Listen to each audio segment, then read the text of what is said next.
Kembali bertemu dengan saya Wayan Sarman di channel YouTube Cara Mudah Naik Pangkat Guru. Pada kesempatan ini saya akan langsung memandu sahabat guru hebat, khususnya di strategi pembelajaran berdiferensiasi melalui penyiapan cara belajar berpusat pada murid. Nah, tentu ada 3 hal yang akan saya sampaikan pada kesempatan ini. Yang pertama, memandu sahabat guru hebat, khususnya merancang pembelajaran berdiferensiasi sesuai konten, proses, produk, lingkungan dan iklim belajar di kelas. Dan juga yang kedua, pastikan bahwa sahabat guru hebat telah memiliki data tes diagnostik kognitif mulai dari kompetensi literasi dan numerasi, pengetahuan awal, dan tentu cara belajar yang dominan yang disukai oleh murid, sampai kepada bagaimana menerapkan asesmen berkelanjutan untuk mengetahui apakah murid kita mengerti dan mengetahui masalah yang dihadapi ketika proses pembelajaran terjadi. Nah, saya akan langsung pandu sahabat guru hebat. Saya mulai dengan pembelajaran berdiferensiasi. Dari beberapa pendapat, saya dapat simpulkan bahwa proses belajar mengajar yang memberikan kesempatan kepada murid mempelajari materi sesuai kemampuan yang disukai dan tentu apa yang dia perlukan selama proses pembelajaran itu untuk diselesaikan secara mandiri dan bertanggung jawab.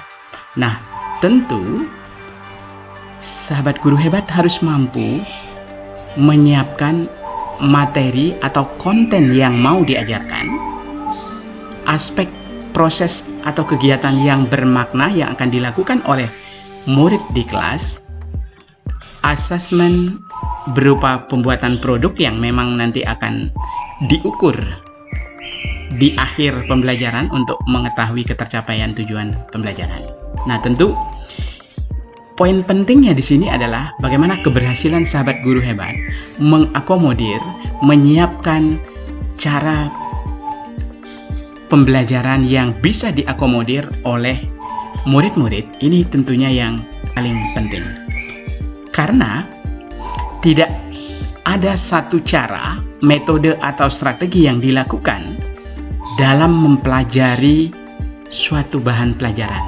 Maka guru perlu menyusun bahan ajar apa yang akan disampaikan, lalu kegiatan-kegiatan apa untuk mencapai tujuan pembelajaran, sampai kepada tugas-tugas baik yang dikerjakan di kelas maupun di rumah, sampai kepada asesmen berkelanjutan itu yang penting untuk terus dilakukan, baik itu meliputi tes diagnostik di awal pembelajaran, tema atau elemen dari CP yang akan diajarkan itu untuk diketahui, sampai kepada formatif sepanjang pembelajaran, dan tentu di akhir pembelajaran itu untuk mengetahui apa yang guru bisa bantu ketika murid-murid kita ini kesulitan di dalam pembelajaran. Nah, sahabat guru hebat, secara sederhana untuk memandu diagnostik terkait dengan literasi, maka ada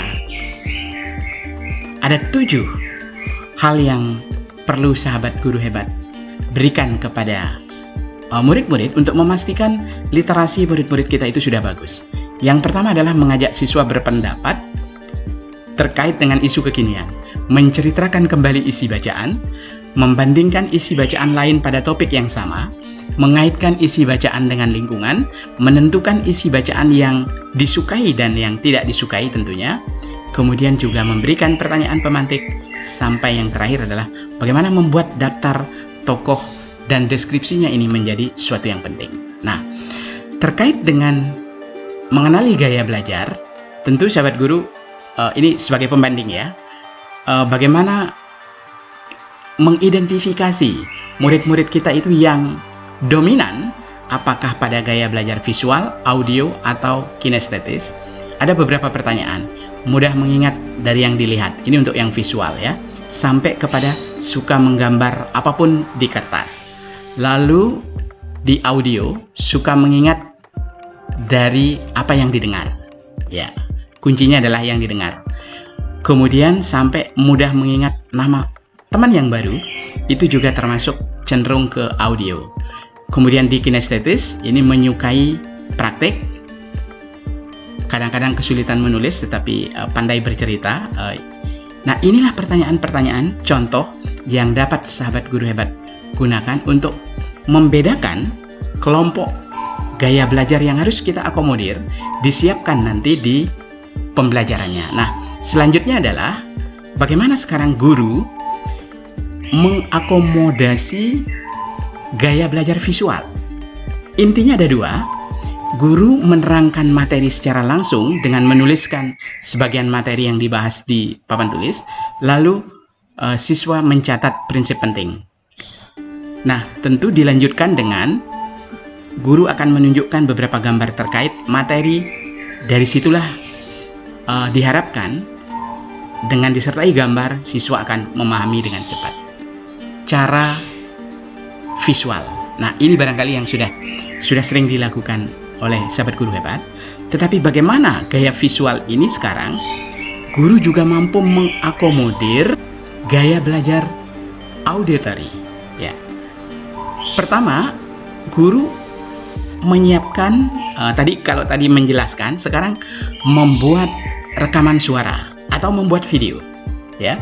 Nah, dari situ materi yang telah dirancang itu direkam suara sahabat guru hebat tentunya, lalu dibentuk kelompok kecil.